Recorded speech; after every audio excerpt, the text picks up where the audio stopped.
la cuestión de los orígenes, ¿no? Las raíces de todo, no solo en la clase trabajadora, sino en muchos aspectos más. Esto que a veces se da a entender como algo que todo surge de la nada, o del voluntarismo de alguien, ya sea presidenta, ministros, o del proyecto, y no, el proyecto está inserto en toda una historia, en muchas raíces, y bueno, ni hablar de esas raíces de los trabajadores, ¿no? Así que podemos comenzar un poquito, si quieren, hablando un poquito de lo que es la CGT, por ejemplo, ¿no? Ya que vamos a hablar de los trabajadores, una CGT que tiene una historia larga, una CGT que tiene sus comienzos allá por los años 20, como idea, ¿no?, de formarla, en un momento de nuestra historia que coincide con una crisis muy profunda económica y de inestabilidad política, ¿no? El famoso crack económico ya de los años 29. Bueno, en ese momento la clase trabajadora, ante la crisis comercial internacional que afectó profundamente lo que ya teníamos como base de nuestra economía, el modelo agroexportador, que predominaba absolutamente en esos años. Ante esa gran crisis, los sindicatos, en ese momento la USA, Unión Sindical Argentina, y la COA, la Confederación Obrera Argentina, deciden unificarse, allá por 1930, después del golpe del 6 de septiembre, famoso golpe que inaugura las dictaduras militares. Bueno, los trabajadores deciden unificarse en la Confederación General del Trabajo, y es la primera vez que figura la CGT, la famosa CGT, como Confederación General del Trabajo. Esa central nueva que se formó allá por esos años contaba con 100.000 afiliados, que fueron creciendo muy rápidamente. A partir de esa unión, un crecimiento muy importante de la afiliación sindical, teniendo un primer secretario general, Luis Cerruti, de la Unión Ferroviaria, que no es menor porque en ese tiempo la influencia de los sindicatos de servicios, como son los ferrocarriles, tenía una preponderancia sobre los sindicatos industriales, que eran mínimos por esa época, ¿no? Ideológicamente la CGT arrancó con una confluencia de dos tendencias, la sindicalista y la socialista, con un predominio muy amplio de la primera, de los sindicalistas, que tenían su meca, su vista puesta hacia la CGT francesa, que también los franceses, su organización laboral se llama igual que la nuestra, Confederación General del Trabajo. Es más, la nuestra arranca su nombre de ahí, ¿no? La CGT francesa, que aparte es considerada la cuna del sindicalismo europeo. Bueno, como decíamos antes, esta CGT tenía un neto predominio de gremios terciarios, ¿no? Gremios de servicio. Desde ya el peso de los ferroviarios y los municipales en esa CGT. Y los sindicatos industriales eran pocos, todavía no estaba industrializado el país realmente, entonces era muy poca la expresión sindical. Otra cosa notable también de estos comienzos de la CGT era la presencia en el Comité Confederal, el órgano directivo de la CGT, que sigue siendo así, el Comité Confederado sigue siendo el órgano por excelencia de la conducción de la CGT. Todavía en esa época tenía un tercio de inmigrantes, de 27 trabajadores, 27 sindicalistas, que eran la composición de la Confederación, del Comité Confederado, un tercio de ellos eran inmigrantes. En general, anarquistas, socialistas, comunistas. Sí, de todo un poco. Y es más, bueno, vos lo vamos a ver después, pero el comienzo del sindicalismo en la Argentina es totalmente europeo, inclusive hasta con prensa escrita en alemán, en francés, era muy poca la expresión nacional que había del sindicalismo. Bueno,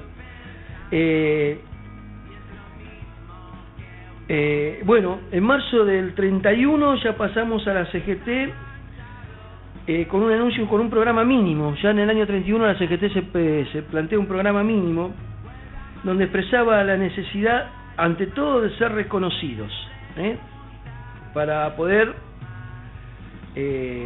luchar por la legislación obrera que existía, pero la cual no se cumplía en ningún orden, ¿no? O sea, un programa mínimo con cosas que ahora nos parecerían ridículas tener que pelearlas, pero 8 horas de trabajo, combatir la desocupación, bueno, no sé si nos parecerían tan ridículas, no estoy haciendo un poquito memoria. No es tan ridículo, pido disculpas. Replanteémoslo. Sí, replanteémonos, no, nos tendría que parecer muy ridículo, pero hasta hace muy poco, 10 años atrás, lo estábamos peleando. 8 horas de trabajo, la desocupación, la seguridad en el empleo, bueno, la inclusión de la CGT en organismos estatales, que no tuvo respuesta, El movimiento obrero seguía siendo objeto de control policial, o sea, la única respuesta del Estado hacia los sindicatos, hacia la clase trabajadora organizada, seguía siendo el Estado policial, ¿no? Lo que sucedió después es que esta crisis que estamos hablando, esta crisis económica muy fuerte, internacional, como hagan sus proyecciones, ¿no?, con los tiempos modernos, generó una recomposición de la economía. El modelo agroexportador tuvo un retroceso y entonces se empezó a registrar un avance de la industrialización, que eso hizo un fuerte crecimiento de la producción y la ocupación industrial. Al mismo tiempo que se generaron las fábricas, también se generó los trabajadores de esa fábrica. Una cosa que siempre viene acompañada. A mayor cantidad de fábricas, mayor cantidad de trabajadores. Eso es un axioma. Comenzaron a cobrar cada vez más importancia entonces los sindicatos, tanto industriales como de la construcción, que empezó si hacemos memoria, nos imaginamos un poquito esa Avenida de Mayo, todos estos edificios en Capital que ahora se vienen abajo por falta de cuidado, pero bueno, en un momento era todo nuevo y hacerse, y bueno, creció así la industria de la construcción, ¿no? La industria de la carne también, con los frigoríficos. Los que somos veteranos todavía nos acordamos de la Capa allí en Avellaneda, y bueno, y el crecimiento de la ocupación industrial pasó a tener realmente un desarrollo entre el 35 y el 46 muy espectacular. Se pasó de 400.000 operarios, o 400.000 trabajadores a 900.000. Es una ecuación fuerte, ¿no? Sí. Con una característica también que que fue muy importante y lo sigue siendo en cierta manera, no tanto, pero ese grueso se dio en Capital Federal y Gran Buenos Aires, lo que llevó implícito a otro fenómeno también que hace a la cuestión de los trabajadores. Se produjo las primeras migraciones internas. El gobierno de Uriburu, allá por 1930, la dictadura de Uriburu, había frenado cualquier tipo de inmigración extranjera. Bueno, la inmigración pasó a ser del interior hacia la capital y Gran Buenos Aires. Entonces también ahí se desarrolló otro fenómeno muy importante dentro de lo que fue la composición de la clase trabajadora, que pasó a tener una base nacional. Empezaron a haber grandes concentraciones de operarios industriales de origen de las provincias, de origen provincial, de origen nacional, ¿no? Al mismo tiempo podemos decir que hubo un avance de las corrientes comunistas sobre las socialistas y anarquistas. En los gremios industriales, los primeros que pusieron la pata ancha, la pata fuerte en conducción y el trabajo sindical fueron los comunistas, que por cuestiones políticas también así lo perdieron rápido, esa conducción, ¿no? Porque ya es notorio que también después sucedió varias veces dentro de la historia de la CGT, al muy poco tiempo, estamos hablando de los años 30 de su fundación, en el año 35 ya estaban divididos. Bueno, no duraron nada entonces. Nada, ya estaba la CGT de la calle Independencia y la CGT de la calle Catamarca. Después hubo varias veces CGT de calle tal, y no me acuerdo bien, una del 15 de septiembre, sé que hubo varias CGT. O sea que no es nuevo, es histórico. No, por eso lo que hablamos antes, no En realidad no hay nada nuevo, como dice la Biblia, bajo el sol. Bueno, también resulta difícil entender todo esto que pasaba si no analizamos un poquito el contexto político en que se dio todo esto, que eran gobiernos con fraude, de una absoluta corrupción, ni hablar de la dictadura de Uriburu, que no permitían el desarrollo normal de las actividades sindicales, ¿no? Pero así todo, siguieron creciendo las organizaciones sindicales hasta lograron, afuera de ese contexto de ley y todo, entablar relaciones con las patronales de convenios colectivos, cosa que era bastante rara para la época y bastante difícil de lograrlo, ¿no? Bueno, toda esta historia cambia en 1943, cuando se da el golpe de Farrell, el golpe militar de Farrell. Ese golpe militar encontró a la CGT, como habíamos dicho, dividida en CGT 1, CGT 2, ambas con dirigentes socialistas, pero enfrentados en una cosa que también fue muy importante para esa época, que fue cómo se paró la clase trabajadora con respecto a la Segunda Guerra Mundial, ¿no? Las posiciones tomadas con respecto a la Segunda Guerra Mundial. Y en ese golpe del 43, en ese gobierno surgido en el golpe del 43, había una logia muy fuerte, que marcó después mucho la historia de los argentinos, que fue el Grupo de Oficiales Unidos, dirigida por el entonces coronel Perón. El entonces coronel Perón, que al principio mostró una ambivalencia frente a los sindicatos. Al principio el gobierno de Farrell no fue un gobierno pro-sindicalista, sino todo lo contrario. Venía con las características de los gobiernos militares. Pero, ahí viene el pero, en la actividad de este gobierno se desarrolla una tendencia dentro de los mismos militares de acercamiento al sindicalismo, que se da en lo que fue la famosa dirección de secretario de Trabajo y Previsión, que ese era el cargo de Perón luego. Que era el cargo de Perón. Bien. Era el cargo de Perón. La actividad del coronel Perón frente a la Secretaría de Trabajo empieza a hacer todo un trabajo con los sindicatos de base, a otorgar beneficios a los sindicatos, tribunales de trabajo, convenios colectivos, para dar así una idea general. El famoso Estatuto del Peón, que tanto disgusto trajo a nuestros queridos terratenientes argentinos.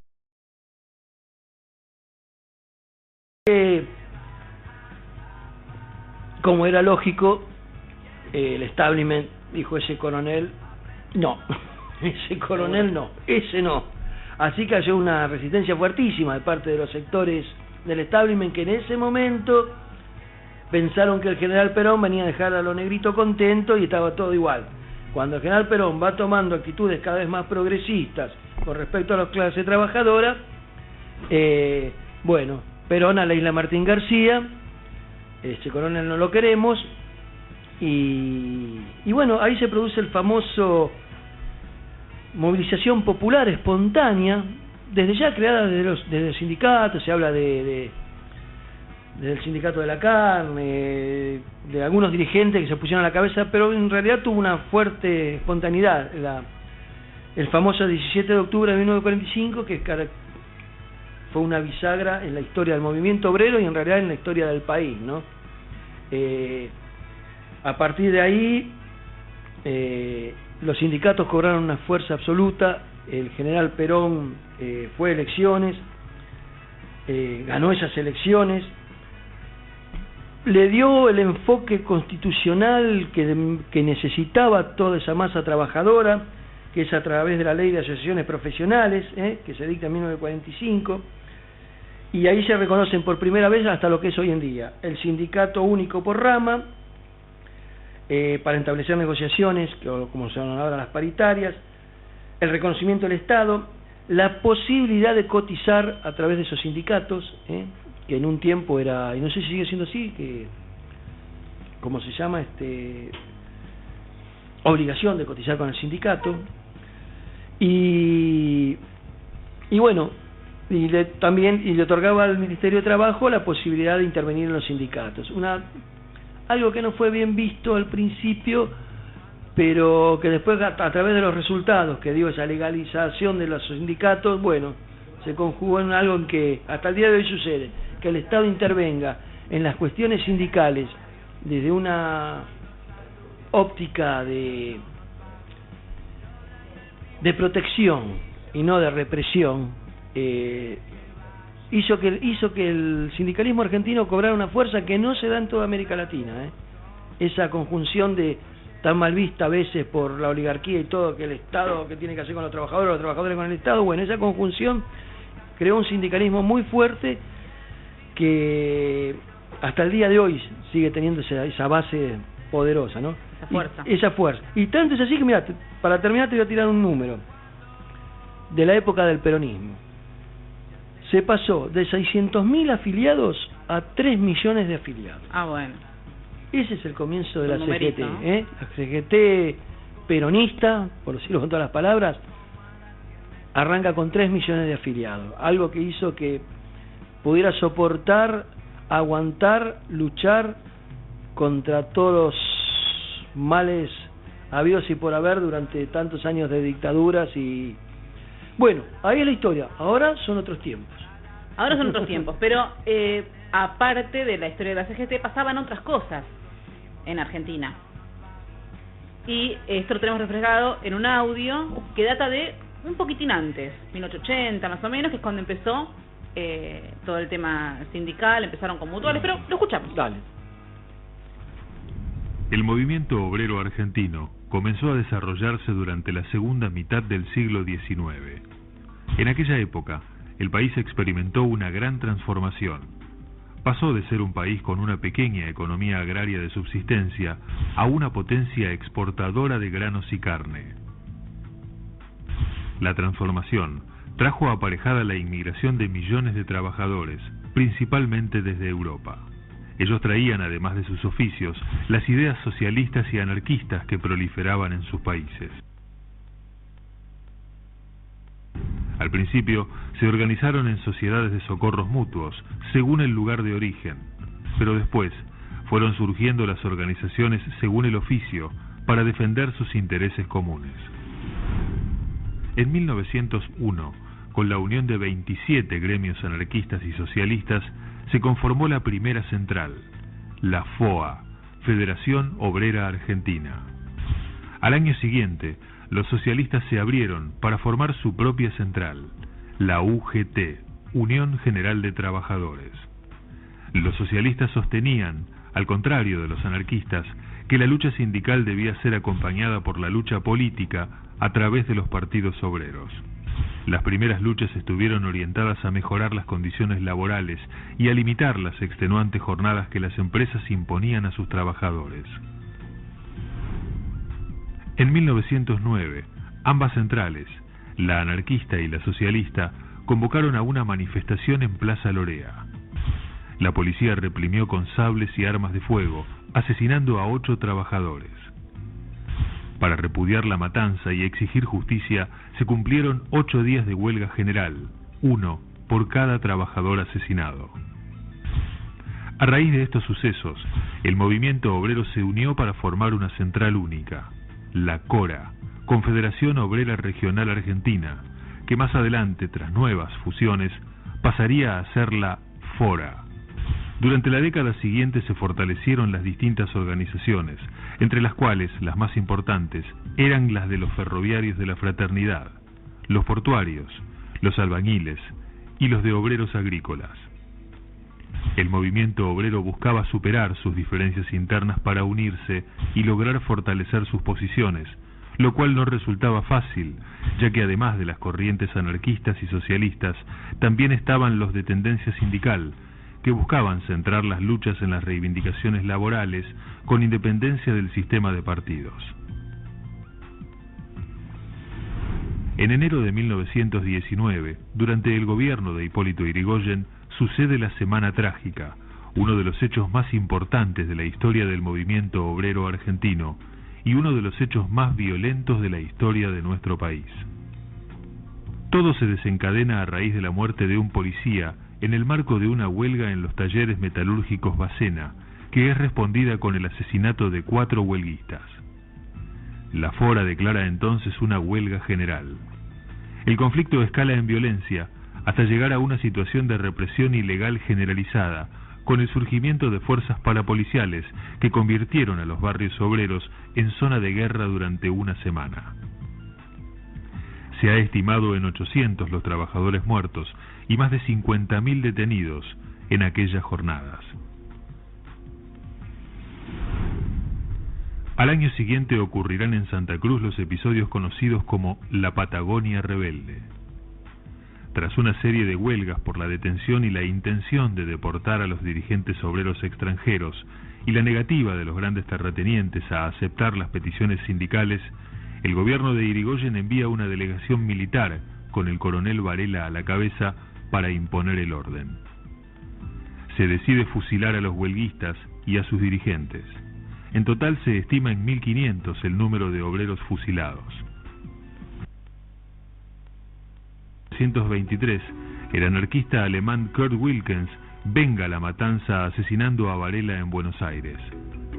La década del 20 estuvo marcada por la división de las organizaciones, llegando a existir 4 centrales, una anarquista, otra socialista, otra comunista y otra sindical. En 1930 se crea la Confederación General del Trabajo, la CGT. Durante la década infame, la lucha estuvo centrada en el reconocimiento de la actividad sindical, que hasta entonces no era reconocida como una acción política legítima de los trabajadores. También se obtuvieron algunas conquistas, pero las condiciones de vida seguían siendo muy difíciles para la mayoría de los trabajadores. En 1943, con la llegada de Juan Domingo Perón a la Secretaría de Trabajo y Previsión, por primera vez en la historia argentina los trabajadores disponían de un aliado en el gobierno. Durante su gestión se aprobaron leyes largamente reclamadas, como la indemnización por despido, jubilaciones para empleados de comercio, el Estatuto del Peón Rural, la creación de la justicia laboral, el aguinaldo y otras importantes conquistas que le valieron el reconocimiento unánime de todos los trabajadores. Al mismo tiempo, provocó la reacción de la oligarquía, que no estaba dispuesta a ceder sus privilegios. El 8 de octubre, las fuerzas militares que respondían a esa oligarquía exigieron al gobierno la destitución de Perón. El gobierno cedió y Perón fue detenido y enviado a la isla Martín García. El movimiento obrero en su conjunto respondió y salió a la calle para exigir la liberación de su líder.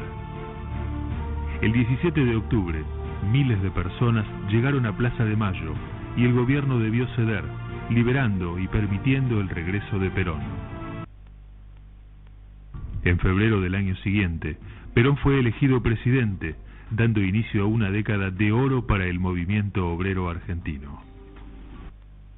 Entre otras importantes conquistas, se destaca la adecuación salarial, que permitió acceder a una vida digna a la inmensa mayoría de los trabajadores, el fortalecimiento de los sindicatos, la generalización del acceso a la jubilación, un importante plan de obra pública, educación para los hijos de los trabajadores, acceso a la universidad a las clases menos favorecidas y una política integral de reconocimiento a los derechos laborales que pusieron al país a la vanguardia en legislación y equidad.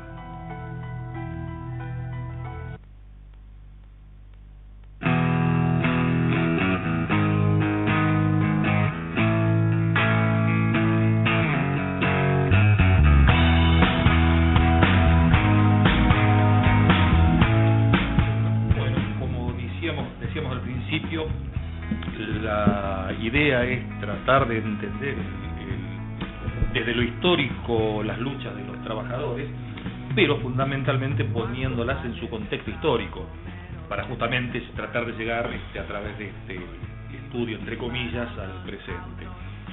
Digo, el contexto histórico, el contexto político histórico nos muestra que más allá de los vaivenes de las luchas, el reconocimiento de las mismas a través de la promulgación de las leyes fue recién a partir del peronismo. Por eso esto de recalcar el tema del contexto histórico. sabemos que después del peronismo vino el abismo de los golpes militares y todos los vaivenes políticos al respecto. Pero bueno, antes de avanzar en ese tema, en lo que sigue históricamente hablando, para tratar de ir acercándonos al presente, no sé si tenés algo más, Carlos, para agregar. Sí, habría que analizar un poquito cómo llegamos a este 55, qué sucedió un poquito después del 55, pero para hacerlo rápido, ¿no?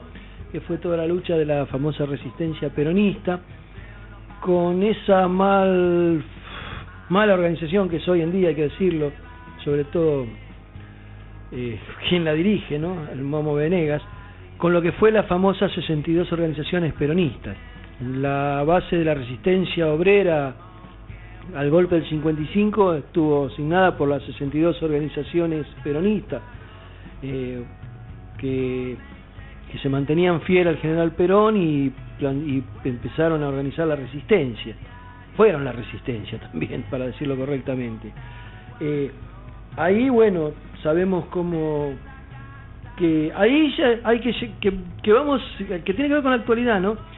Esa intromisión, no sé usar la palabra intromisión, esa conjunción Estado-sindicato, sindicato-Estado, sindicalismo-Estado, sindicalismo-gobierno, como todo en la vida, generó hechos positivos y algunos hechos que no lo eran tanto, ¿no?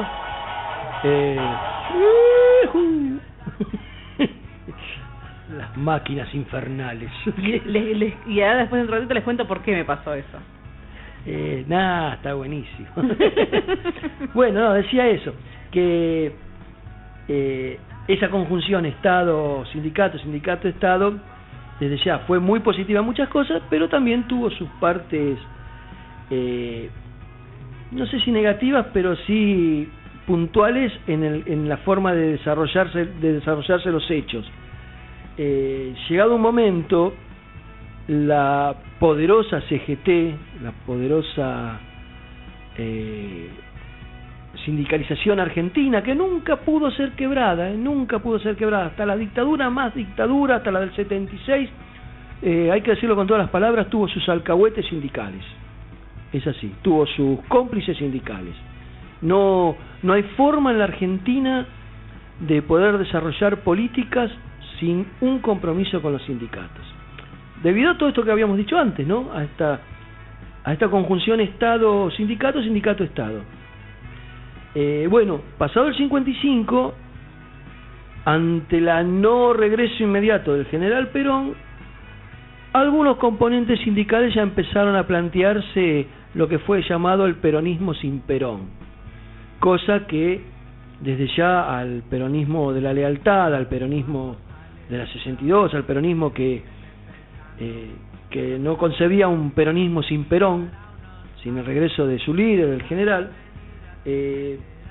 ocasionó grandes divisiones dentro del sindicalismo, y esa lucha con distintas proyecciones, yo me atrevería a decir que se da hasta hoy en día, ¿no? ¿Se puede el sindicalismo alejarse de su líder, alejarse de esa conducción política? ¿Se puede hacer peronismo sin Perón o hacer un proyecto nacional sin conducción? Bueno, son las preguntas que pueden quedar en el aire, ¿no? Sí, yo te escucho y trataba de ensayar respuestas. Creo que apenas se da esa falta de conducción, el rumbo se va torciendo y se va moviendo y va zigzagueando. Yo lo veo desde ese punto de vista, a lo mejor. Sí, las experiencias nos dicen que no es así, que precisamente en el golpe del 76, ahí es donde parte del sindicalismo es absolutamente consecuente con la dictadura, hay que decirlo. Parte del sindicalismo es absolutamente consecuente con la dictadura. Vuelvo a insistir, no hubo dictadura militar en este país que no haya contado con apoyo civil y sindical. Seguro. Está bien, pero seamos justos y acotemos que tampoco hubo dictadura donde no haya habido resistencia civil. Y sindical. No, más vale, sí, seguro, la clase sí, seguro que se defiende el trabajador. Pero una cosa es el enemigo, una cosa es el general bigotudo y otra cosa es el dirigente gremial lamiéndole las botas al general bigotudo. Sí, es una imagen bastante... A mí me dan un poquito más de bronca que el general bigotudo, que me da toda la bronca del mundo.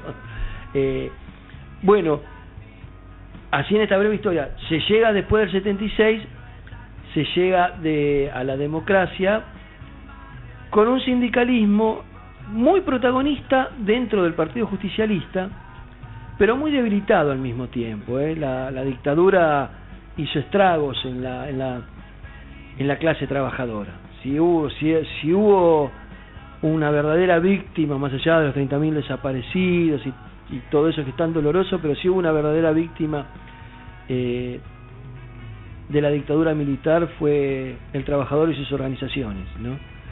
Fueron desmembradas, sobre todo en la base. Cualquier empresario de estos ahora, algunos que se rajan las vestiduras y todo, y hay casos emblemáticos que están en juicio, como Mercedes-Benz, Ford. Bastaba hablar con un par de generales para que se cargaran toda una comisión interna, ¿no? Entonces, qué imagen.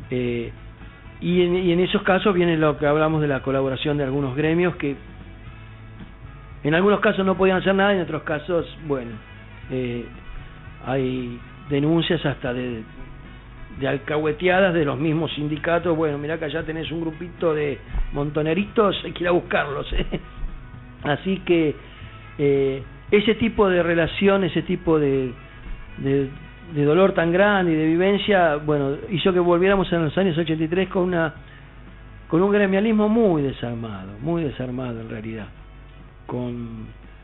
Yo diría que había quedado la estructura de ese sindicato, el nombre y esa experiencia tan fuerte que logró el peronismo, que en algunos casos es admirado hasta por gente que no suscribe, pero reconoce esa capacidad de poder, y sobre todo reflejada en los sindicatos, ¿no? De esa estructura tan sólida que se puede decir lo que se quiera, pero la CGT es la CGT, no, así nadie lo pone en duda. Pero volvemos a lo que decía antes, con esos vicios de composición, esa relación de mezcla de Estado y sindicato, hace que a veces los sindicalistas confundieran sus funciones, ¿no? Y el hecho de defender al trabajador pudiera mezclarse o limar cosas que tienen que ver con el conjunto de la sociedad, y más sobre todo en estos tiempos modernos, donde la clase trabajadora es parte de la sociedad, no es la sociedad. Eso me parece que, bueno, podemos charlar un rato y debatir, pero sí, por ahí antes de charlar lo del, digamos, venir más en la actualidad, ¿no? Porque estamos hablando de tiempos duros, de tiempos difíciles, tiempos donde el trabajador, en función de sus ideales, de su proyecto de país, porque el trabajo era el que impulsa el proyecto de país, se jugaba la vida, que hoy no ocurre. Hoy se juega el futuro, o se juega el presente y el futuro, en la construcción de un modelo de país inclusivo, con trabajo para todos, con sueldos lo más equitativos posible. Pero convengamos en esto, ¿no? En que en ese momento, y esa es la razón, los 30.000 desaparecidos, más los que se casaron, más los que tuvieron miedo, que también es legítimo, son la resultante de esa devastación en la estructura sindical y social al día de la fecha. Entonces, poner en contexto.